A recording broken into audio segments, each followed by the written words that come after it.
Sa patuloy na pagpapalago ng kasanayan ng PNP ay nagkaroon ng kauna-unahang Provincial Mobile Force Company Challenge 2025 na ginanap sa Camp Antonio Lingayen.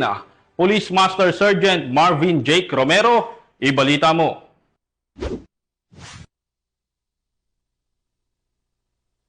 Matagumpay na isinagawa ng Pangasinan Police Provincial Office ang kauna-unahang Pangasinan Police Mobile Force Company Challenge 2025 sa Camp Antonio, Season Lingayen.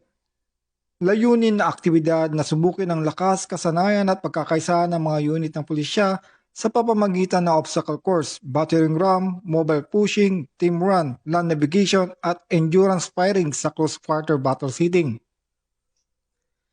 Pinangunahan ng programa ni Police Colonel Albert Mercolo, officer in charge ng Pangasinan PPO, kasama ang iba pang opisyal, kinatawan ng lokal na pamahalaan, BFP, CDRAMO, at Advisory Council. Tinapos ang 2 araw na paligsahan sa pamamagitan ng recognition program kung saan pinarangalan ang mga natatanging koponan at individual. Nagpaabot ng pasasalamat ang Pangasinan PPO sa lahat ng lumahok at tumulong upang maisakatuparan ang nasabing aktibidad na nagpatibay sa diwa ng serbisyo, disiplina at bayanihan.